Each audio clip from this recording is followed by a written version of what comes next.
Marcus wiped the sweat from his forehead as he stepped into the elevator of the luxury Manhattan high-rise. His maintenance uniform was wrinkled from a long day of fixing broken pipes and faulty electrical systems. The building's residents rarely acknowledged him, treating him like he was invisible. But Marcus didn't mind. He had bigger things to worry about than the attitudes of wealthy people. His phone buzzed with a text from his babysitter. "Emma's fever is getting worse. She's asking for you." Marcus's heart clenched. His 7-year-old daughter had been sick for 3 days and he couldn't afford to take time off work. As a single father working multiple jobs, every dollar counted toward rent, medicine, and keeping food on the table. The elevator dinged at the 42nd floor, and Marcus gathered his tools. Mrs. Chen from apartment 4205 had called about a strange electrical problem. Her lights kept flickering, and there was a burning smell coming from somewhere in the walls. Marcus had been putting off the call because Mrs. Chen was known for being difficult, but the building manager insisted it needed immediate attention. He knocked on the heavy wooden door, but there was no answer. Marcus tried again, louder this time. Still nothing. He used his master key and called out as he entered. "Mrs. Chen, it's Marcus from maintenance. You called about an electrical issue." The apartment was dark except for the flickering lights Mrs. Chen had complained about. Marcus flicked his flashlight on and began following the burning smell. It led him through the spacious living room, past expensive artwork and furniture that probably cost more than he made in a year. The smell grew stronger as he approached what looked like a home office. That's when he heard it, a muffled sound coming from behind a bookshelf. Marcus pressed his ear against the wall and heard it again. Someone was trapped. He ran his hands along the bookshelf looking for a hidden mechanism. There had to be a way to open it. After several minutes of searching, he found a small lever disguised as a book spine. When he pulled it, the entire bookshelf swung inward like a door. Behind it was a small room, and sitting on the floor with her hands tied was a woman Marcus had never seen before. She looked to be in her 30s with dark hair and expensive clothes. Her eyes were wide with fear and relief when she saw him. "Thank God," she whispered. "I've been trapped in here for hours. The door mechanism broke and I couldn't get out." Marcus quickly untied her hands and helped her to her feet. "Are you okay? Do you need medical attention?" The woman rubbed her wrists where the ropes had been. "I'm fine, just shaken up. I was examining some documents in here when the door suddenly closed and locked. The electronic system must have malfunctioned." She looked around the small room, which appeared to be some kind of secure document storage area. "We need to get you out of here," Marcus said, noticing that the burning smell was getting stronger. "There's definitely an electrical fire somewhere in these walls." As they stepped back into the main apartment, sparks suddenly flew from an outlet near the bookshelf. The woman grabbed Marcus's arm. "This whole thing was a setup," she said urgently. "Someone sabotaged the electrical system to cause a fire. They wanted to make sure I couldn't escape from that room." Marcus stared at her in shock. "What are you talking about? Who would want to trap you?" "It's a long story," she said, moving quickly toward the apartment door. "But we need to leave now before this place goes up in flames." They hurried toward the exit, but as they reached the front door, they heard voices in the hallway. The woman froze. "That's them," she whispered. "The people who did this to me." Marcus looked through the peephole and saw 3 men in suits standing by the elevator. One of them was holding what looked like a tablet computer, probably monitoring the apartment somehow. "Is there another way out?" the woman asked desperately. Marcus thought for a moment. "The fire escape. It's accessible through the kitchen window." He led her quickly through the apartment as smoke began to seep from the walls where the electrical fire was. Spreading, they climbed out onto the metal fire escape just as flames began to lick at the kitchen walls. The woman was wearing expensive heels that made climbing difficult, so Marcus helped her down each level of the narrow metal stairs. "I still don't understand what's happening," Marcus said as they reached the alley behind the building. "Who are you and why would someone want to hurt you?" The woman looked up at the apartment, which was now glowing with orange light from the fire inside. "My name is Victoria Sterling," she said, "and someone just tried to kill me for $20 billion. Marcus felt his legs go weak. Victoria Sterling. He'd seen her name in newspapers and on television. She was one of the wealthiest people in the country, the CEO of Sterling Industries. What was she doing in Mrs. Chen's apartment? "Mrs. Chen is my assistant," Victoria explained, seeing his confusion. She lets me use her apartment sometimes when I need privacy for sensitive business meetings. Today I was reviewing documents about a hostile takeover attempt against my company. Someone found out and decided to eliminate me before I could expose them. Fire trucks were arriving at the building, their sirens wailing. Victoria pulled out her phone to call the police, but Marcus grabbed her arm. "Wait," he said. "If those men are still in the building, they'll see the fire department and know you escaped. Maybe you should get somewhere safe first." Victoria looked at him with new respect. "You're right. You saved my life and you're still thinking clearly while I'm falling apart." She paused. "I don't even know your name." "Marcus Johnson," he said simply. "Well, Marcus Johnson, I owe you everything. Where can we go?" Marcus thought about his small apartment across town, about Emma waiting for him with her fever. His world was about to become much more complicated, but he couldn't leave Victoria alone with people trying to kill her. "I know a place," he said, "but I should warn you, it's not exactly what you're used to." Victoria smiled for the first time since he'd found her.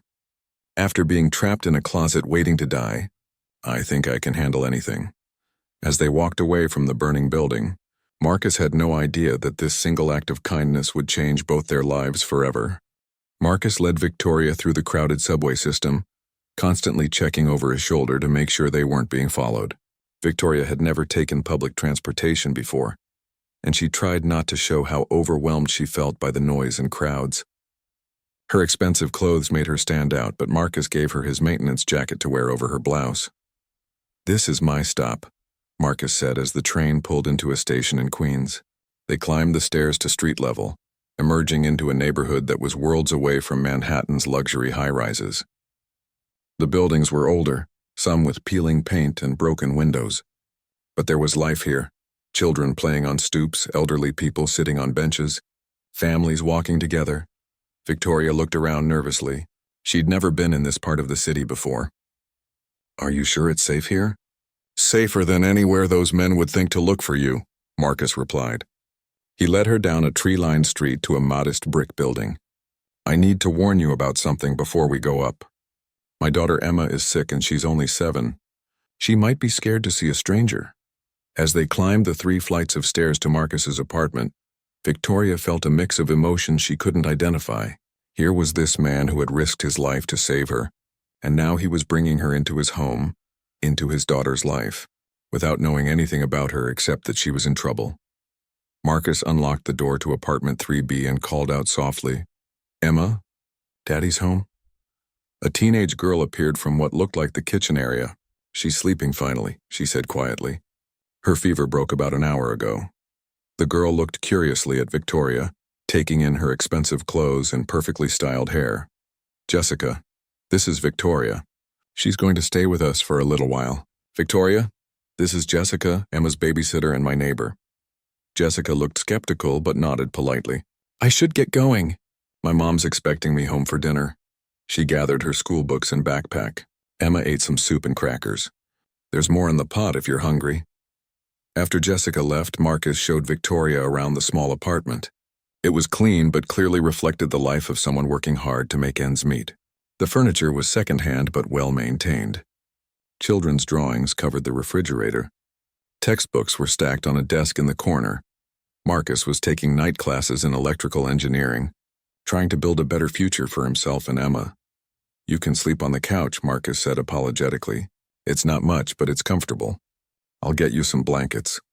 Victoria sat down heavily, the events of the day finally catching up with her. "Marcus, I need to tell you something. By helping me, you've put yourself and Emma in danger. The people who tried to kill me won't stop just because their first plan failed?" Marcus paused in arranging the blankets. "What exactly did you discover in those documents?" Victoria pulled out her phone and showed him photos she'd taken of the papers before being trapped. "My company is being targeted by a group of investors led by someone named Richard Blackwood. They've been buying up my stock through shell companies planning a hostile takeover. But that's not the worst part." She scrolled to another document. "They're planning to strip the company for parts and sell off our research division to foreign buyers. That research includes technology that could revolutionize clean energy, but in the wrong hands. It could also be used to create weapons." Marcus studied the documents, his engineering background helping him understand some of the technical details. "So they tried to kill you to stop you from exposing them?" Exactly. With me gone, the takeover would proceed smoothly. My assistant, Mrs. Chen, must be working with them. She's the only one who knew I'd be in that apartment today. A soft cough came from the bedroom, and Marcus immediately went to check on Emma. Victoria followed and saw a small girl with curly hair and big brown eyes like her father's. Emma was awake, looking much better than she had earlier. "Daddy, who's the pretty lady?" Emma asked, looking at Victoria with curious eyes. Marcus sat on the edge of the bed and smoothed Emma's hair. "This is Victoria. She's a friend who needs to stay with us for a few days." Emma studied Victoria seriously. "Are you in trouble?" "Daddy always helps people who are in trouble." Victoria felt something tighten in her chest.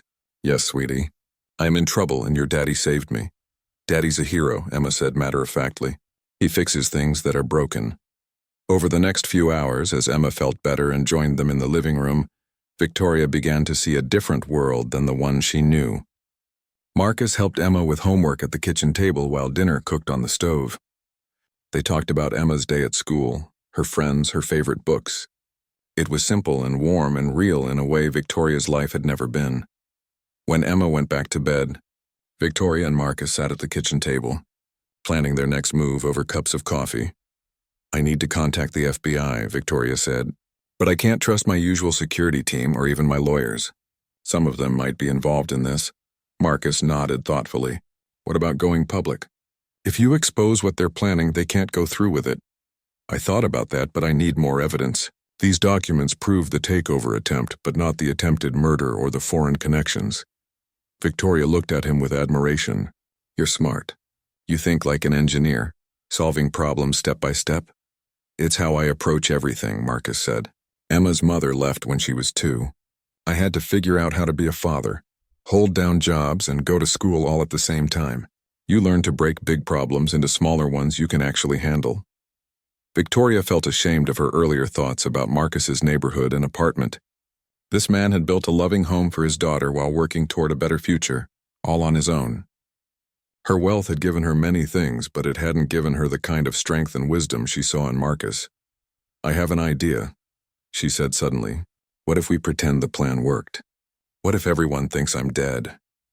Marcus raised his eyebrows. "Keep going. The fire will destroy most of the evidence in that apartment. If they think I died in the fire, they'll proceed with the takeover, but I'll be watching, gathering evidence of everything they do. When I have enough proof, I can come back from the dead and expose them all." "That's actually brilliant," Marcus said, "but you can't stay hidden forever." "And what about your company in the meantime?" Victoria smiled. "I have loyal people in key positions. I can communicate with them secretly, make sure the company doesn't fall apart. But Marcus, I'm asking you to risk everything. If they discover you helped me, if they find out I'm alive and hiding here." Marcus looked toward Emma's bedroom, then back at Victoria. "Emma deserves to grow up in a world where people do the right thing, even when it's dangerous. Besides," he grinned, "I've always wanted to catch some real bad guys." As they worked late into the night, planning Victoria's death and resurrection, neither of them realized that Emma was awake in her bedroom, listening to every word through the thin walls. The 7-year-old had heard enough movies and television shows to understand that her father and the pretty lady were about to go on an adventure that could change everything. Emma smiled and pulled her blanket up to her chin. Her daddy really was a hero, and now he had a princess to save, just like in the fairy tales. The next morning, Victoria woke up to the smell of pancakes and the sound of Emma's laughter. She found them in the kitchen, where Marcus was flipping pancakes while Emma sat at the table drawing pictures. Victoria had slept better on Marcus's couch than she had in months in her luxury penthouse. "Look what I drew." Emma held up a picture showing 3 stick figures. "That's you, that's Daddy, and that's me. We're a team." Victoria felt tears prick her eyes. "It's beautiful, Emma." Marcus served breakfast while they watched the morning news. The reporter was standing outside the apartment building, which was still smoking from the fire. "Authorities are investigating what appears to be an electrical fire that claimed the life of billionaire Victoria Sterling. Her body has not yet been recovered, but witnesses say she was seen entering the building yesterday evening and never came out." "Perfect," Victoria said quietly. "They bought it completely." Over the following weeks, Victoria learned to live a completely different life. She couldn't use her credit cards. couldn't access her bank accounts, couldn't contact any of her usual business associates. Marcus had given her some of his savings, money he'd been saving for Emma's college fund, to buy basic clothes and necessities. Victoria tried to refuse the money, but Marcus was firm. "We're partners in this," he said. "When it's over, you can pay me back. Right now, we need you to blend in." So Victoria Sterling, one of the world's wealthiest women, learned to shop at discount stores, to take the subway, to live on a budget tighter than most people could imagine. She discovered that happiness didn't come from expensive restaurants and designer clothes. It came from helping Emma with homework, from cooking dinner with Marcus, from the simple pleasure of being part of a family. Meanwhile, she was secretly monitoring her company through encrypted communications with her most trusted executives. Just as she'd predicted, Richard Blackwood and his group were moving forward with their takeover plans. Believing she was dead, Marcus, using his engineering skills and access to various buildings around the city, helped Victoria gather evidence. They broke into offices after hours, photographed documents, and recorded conversations. Marcus taught Victoria how to pick locks, how to disable security cameras temporarily, and how to move through buildings undetected. "You're a natural at this," Marcus told her one evening after a particularly successful mission. They had just gathered proof that Blackwood was planning to sell Victoria's clean energy research to a foreign military contractor. "I never thought I'd be good at breaking and entering," Victoria laughed, "but it turns out being rich prepared me for it in unexpected ways. I know how wealthy people think, where they hide things, what they're afraid of." Emma was thriving with Victoria around. The little girl had never had a mother figure in her life, and she attached herself to Victoria immediately. Victoria helped Emma with art projects, read her bedtime stories, and taught her about science and business in ways a 7-year-old could understand. "Victoria, are you going to be my new mommy?" Emma asked one evening as Victoria tucked her into bed. Victoria's heart clenched. "Sweetie, it's more complicated than that. When this is all over, I'll have to go back to my old life. But why can't you stay with us? Don't you love us?" Victoria looked into Emma's innocent eyes and realized with shock that she did love them. Somewhere along the way, this temporary arrangement had become the most real and meaningful relationship of her life. "I do love you, Emma. I love you and your daddy very much, but my old life is very different from this one." "Different doesn't mean better," Emma said with the wisdom of a child. "You're happier here. I can tell." That night, Victoria lay awake thinking about Emma's words. The little girl was right. Despite the danger, despite sleeping on a couch in a tiny apartment, despite having no money or luxury, Victoria was happier than she'd ever been. Meanwhile, Marcus was dealing with his own complicated feelings.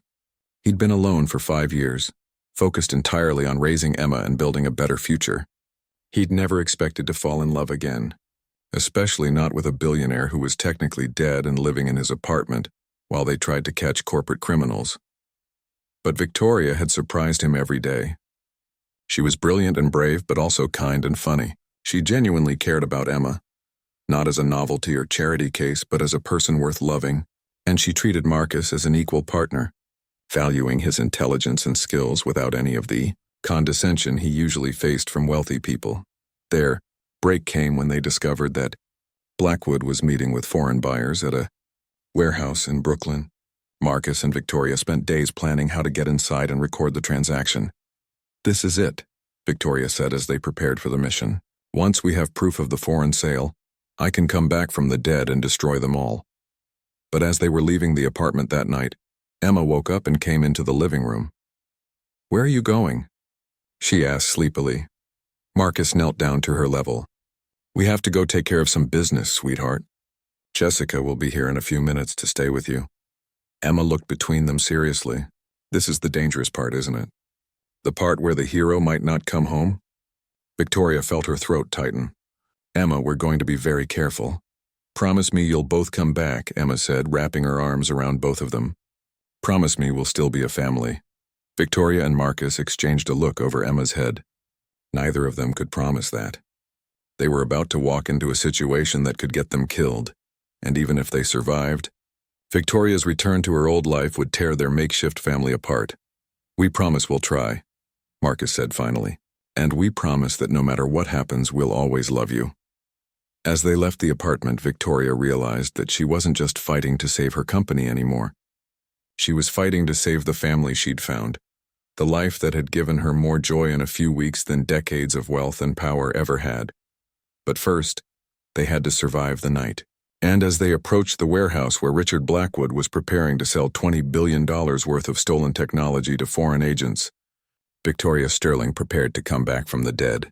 The only question was whether she would come back as the cold, isolated billionaire she'd been before, or as the woman who'd learned what it meant to truly live and love.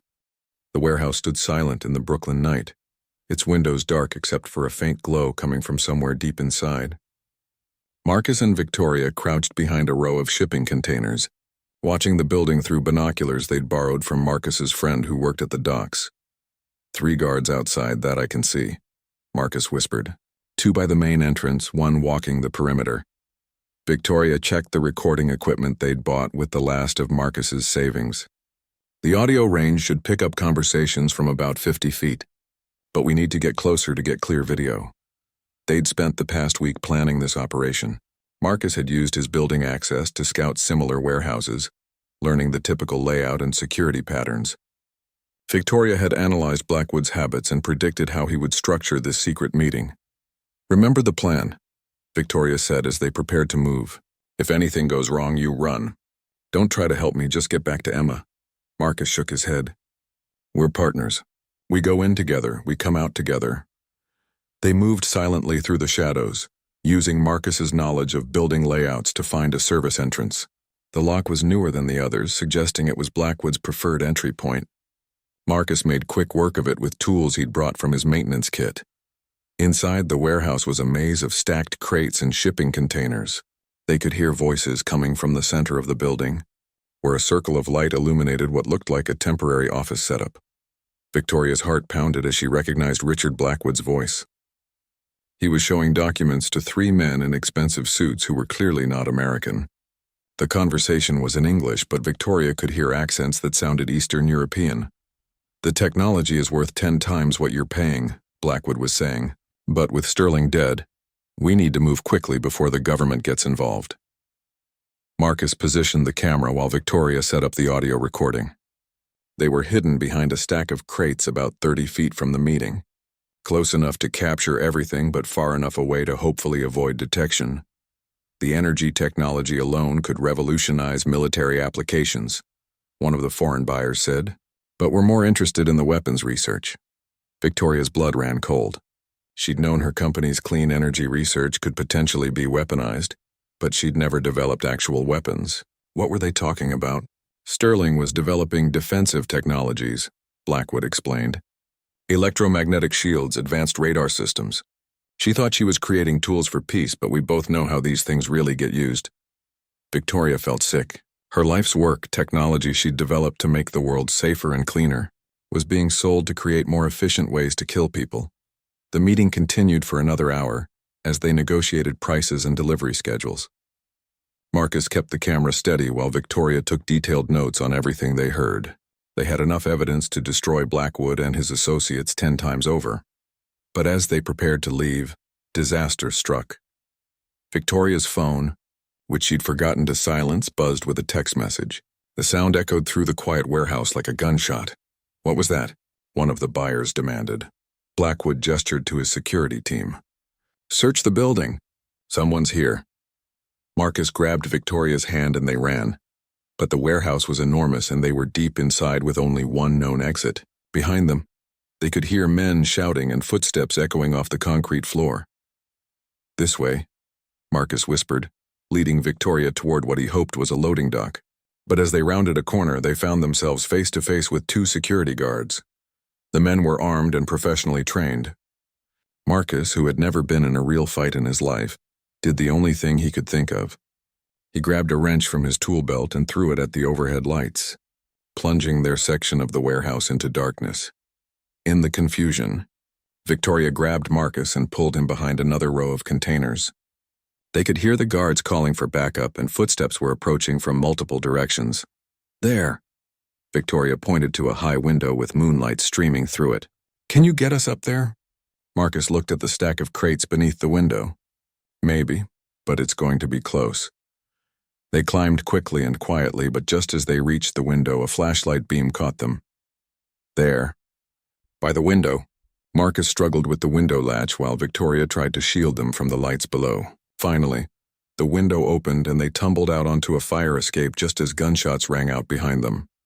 They climbed down as quickly as they dared, but Victoria's expensive shoes made her slip on the metal stairs. She fell the last 8 feet, landing hard on her ankle. "I can't run," she gasped. "My ankle's sprained, maybe broken." Marcus could hear men coming around the building toward them. In seconds, they would be caught. "Leave me," Victoria said. "Take the evidence and go. Expose them." Instead, Marcus lifted Victoria in his arms and carried her toward the street where he'd parked the borrowed car they'd been using. He could hear shouts behind them as Blackwood's men discovered their escape route. They reached the car just as several men rounded the corner of the warehouse. Marcus threw Victoria into the passenger seat and started the engine, pulling away just as the first bullet shattered the rear window. "Are you okay?" Marcus asked as they sped through the dark Brooklyn streets. Victoria checked the recording equipment. "The camera's damaged, but the audio recorder is fine. And I got photos of all their faces with my phone before we had to run." "That's enough evidence to destroy them," Marcus said. "We did it, but Victoria looked troubled." "Marcus, they saw us. They know I'm alive now, and they know you were with me." The full implications of what had just happened hit them both. Victoria's secret was blown, which meant Emma was now in danger too. "We have to get back to Emma," Marcus said urgently. "If they know about me, they might already be at the apartment."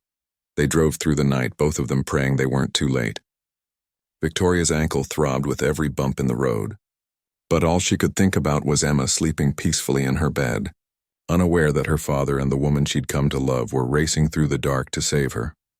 As they pulled onto Marcus's street, they could see police cars and fire trucks surrounding his building. Smoke was pouring from a third-floor window. "No," Marcus whispered, stopping the car. "Please no," Victoria grabbed his arm. "Marcus, wait, think. If something had happened to Emma, there would be ambulances, not just fire trucks. This might be another setup." But Marcus was already out of the car, running toward his building, toward his daughter, toward the life that had become more precious to him than anything else in the world. Victoria limped after him, ignoring the pain in her ankle, knowing that the next few minutes would determine whether their makeshift family would survive, or whether everything they'd fought for would go up in smoke. Marcus pushed through the crowd of neighbors and emergency responders, his heart hammering against his ribs. The smoke was coming from apartment 3A, not his apartment, but as he reached the building entrance, a firefighter blocked his path. "Sir, you can't go in there. We're evacuating the building." "My daughter," Marcus shouted. "She's in 3B. I have to get her." "The building's been cleared," the firefighter said. "Everyone's safe. Check with the Red Cross station across the street." Victoria caught up to them, limping badly but determined. "Emma Johnson," she said to the firefighter. 7 years old, curly brown hair. "Where is she?" The firefighter pointed toward a small crowd gathered near an ambulance. "Kids are over there with the volunteer coordinator." Marcus ran toward the ambulance, scanning the faces of the displaced residents. He saw Mrs. Peterson from 2C, the young couple from 4A, but no Emma. Panic was rising in his throat when he heard a familiar voice. "Daddy!" Emma came running from behind the ambulance, throwing herself into Marcus's arms. She was wearing her pajamas and carrying her favorite stuffed animal, but she was unharmed. "Oh, sweetheart." Marcus held her tight, tears streaming down his face. "I was so scared. Jessica got me out when the fire alarm started," Emma explained. "She said we had to wait for you here." Victoria limped over and knelt down despite her injured ankle, pulling both Marcus and Emma into a hug. "We're all okay," she whispered. "We're all okay." But their relief was short-lived. A black sedan pulled up across the street and Victoria recognized Richard Blackwood stepping out with 2 men in suits. "We need to go," Victoria said urgently. "Now!" Marcus picked up Emma and they moved quickly away from the crowd using the fire trucks and emergency vehicles as cover. Victoria's ankle was screaming with pain, but adrenaline kept her moving. "Where's your car?" Victoria asked. 2 blocks away," Marcus replied. "But they probably know what it looks like by now." They made it to the car without being spotted. But as Marcus started the engine, Emma spoke up from the back seat. "Daddy, those men in the black car were asking about Victoria earlier. Jessica told me to hide when they came to the apartment." Victoria turned around to look at Emma. "What did they say, sweetie?" "They wanted to know if a pretty lady was staying with us. Jessica told them no, but they didn't believe her. That's when they started the fire." Marcus and Victoria exchanged horrified looks. Blackwood's people had deliberately set the fire to flush them out. If Jessica hadn't gotten Emma out in time, "We need to find somewhere safe to regroup," Victoria said. "Somewhere they won't think to look." Marcus drove in silence for several minutes, checking the mirrors constantly for signs of pursuit. Finally, he pulled into the parking lot of a 24-hour diner on the outskirts of Queens. Inside the diner, they found a corner booth where they could watch both entrances. Emma colored on paper placemats while Marcus and Victoria tried to figure out their next move. "We have the evidence," Victoria said quietly. "Audio recordings, photographs, everything we need to expose them. But we need to get it to someone we can trust." "What about the FBI?" Marcus suggested. Victoria shook her head. "Blackwood has connections everywhere. We don't know who's clean and who's bought. If we give the evidence to the wrong person, it disappears and we all end up dead. Then what do we do?" Victoria pulled out her phone and scrolled through her contacts. "There's someone I trust completely.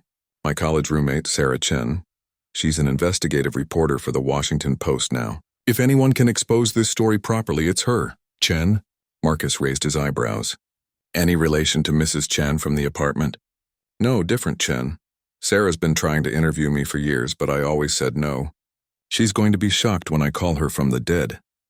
Victoria made the call, and 20 minutes later, Sarah Chen was driving toward them from Manhattan. While they waited, Emma fell asleep in the booth, exhausted from the night's events. "Marcus," Victoria said softly, watching Emma sleep. "When this is over, when I go public with the evidence, everything changes. I'll be Victoria Sterling again, CEO of a major corporation. There will be congressional hearings, trials, media attention. My life won't be my own for months, maybe years."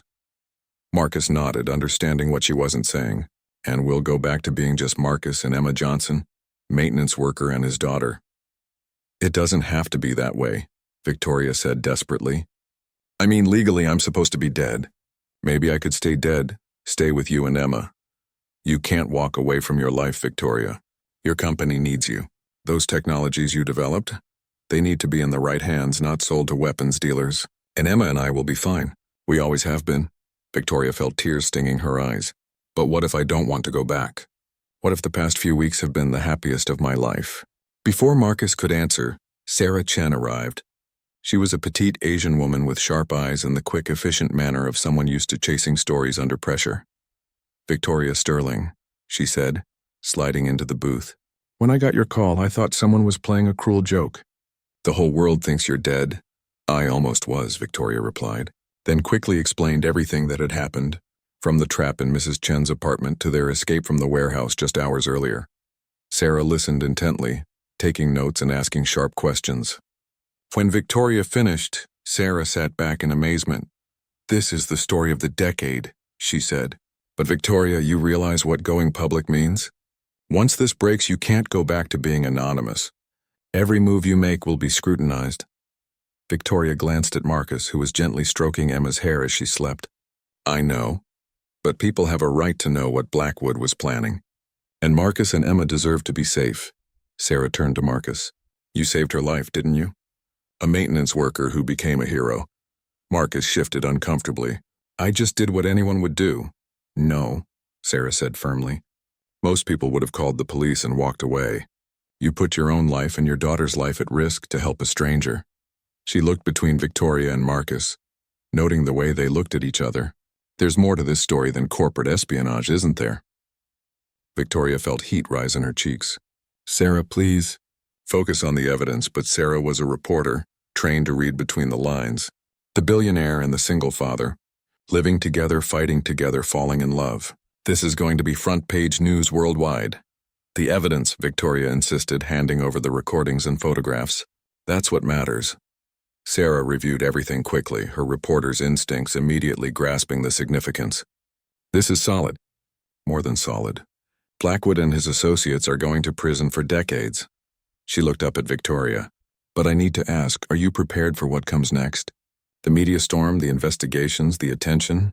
Victoria looked at Emma sleeping peacefully, at Marcus trying to shield his daughter from a world that had suddenly become dangerous and complicated. "What choice do I have?" "You could stay dead," Sarah said quietly. "I could break this story without revealing you're alive. Use anonymous sources, leaked documents. It would still destroy Blackwood. The idea hung in the air between them. Victoria could feel Marcus watching her, waiting to see what she would choose. And let them think they succeeded in killing me? Victoria shook her head. No, I'm not hiding anymore. I'm Victoria Sterling, and I'm very much alive. Sarah smiled. I was hoping you'd say that. This story will publish tomorrow morning, simultaneously online and in print. By noon, every news organization in the world will be trying to find you. As if sensing the weight of the moment, Emma stirred and opened her eyes. She looked around the diner, momentarily confused, then focused on the stranger at their table. Are you a friend of Victoria's? Emma asked Sarah with the directness of a child. I'm going to help make sure the bad men can't hurt your family anymore, Sarah replied gently. Emma nodded seriously. Good. Victoria and Daddy are heroes, but heroes need help sometimes. Sarah exchanged a meaningful look with Victoria. Yes, they do. After Sarah left with the evidence, promising to have protective custody arranged for them within hours, the three of them sat in the diner as dawn broke over Queens. What happens now? Marcus asked. Victoria watched the sunrise through the window, knowing it was the last peaceful moment they might have for a very long time. Now I go back to being Victoria Sterling. There will be trials, congressional hearings, media interviews. I'll have to rebuild my company and make sure the technology ends up in the right hands. And us? Emma asked, seeming older than her 7 years. Victoria's heart broke as she looked at this little girl who had become so important to her. I don't know, sweetheart. I wish I did. Emma crawled across the booth to sit between Victoria and Marcus, taking both their hands. Promise me something, she said. Promise that even if everything changes, we'll still love each other. Victoria squeezed Emma's small hand, unable to speak past the lump in her throat. We promise, Marcus said for both of them. No matter what happens, we'll always be family. 6 months later, Victoria stood at the floor-to-ceiling windows of her newly renovated office, looking out at the Manhattan skyline.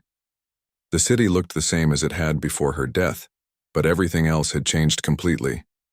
The Washington Post story had exploded across the world like a bomb. Within hours of publication, Richard Blackwood and his associates were arrested. The foreign buyers were expelled from the country.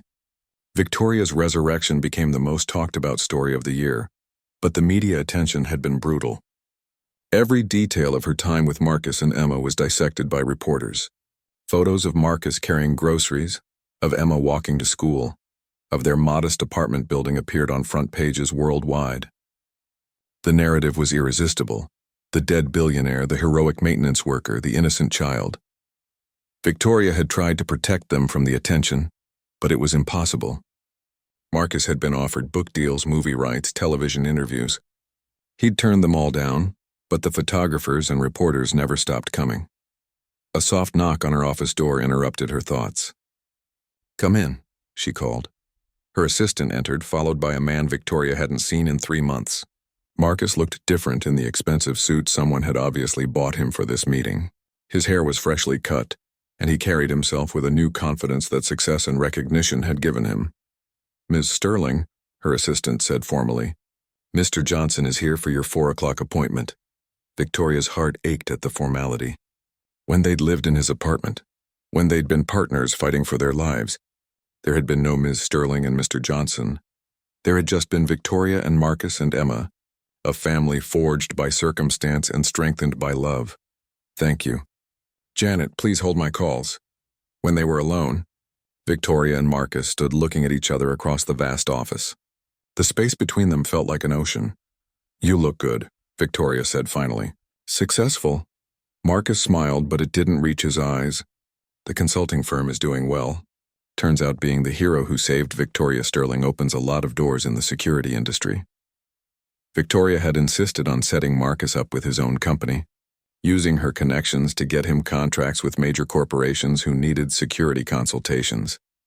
Within months, Johnson Security Solutions had become one of the most sought-after firms in the city. And Emma? How is she adjusting?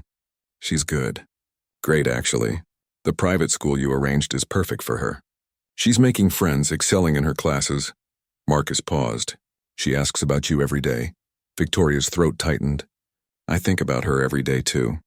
About both of you. They stood in silence for a moment, both remembering the warmth of that small apartment, The simple joy of cooking dinner together, of helping Emma with homework, of being a family. I saw the news about the technology transfer, Marcus said eventually. Your clean energy research going to the Department of Energy instead of private buyers. That's going to change the world. It's what should have happened from the beginning, Victoria replied. If I hadn't been so focused on profit margins and corporate expansion, maybe none of this would have been necessary. You can't blame yourself for what Blackwood did. Victoria turned back to the window. Can't I? I built a company so large, so complex that I lost track of what was really important. It took nearly dying, took living in your apartment and falling in love with your daughter, to remember what actually matters. Victoria, Marcus started, but she held up a hand. I know why you're here, Marcus. You're here to say goodbye properly, to have closure before you move on with your life. Marcus was quiet for a long moment. Emma thinks we should all live together again. She doesn't understand why you had to go back to being a billionaire while we stayed regular people. Smart girl. Sometimes I don't understand it either. Do you want to know what I think? Marcus asked, stepping closer to the window. Victoria nodded, not trusting her voice.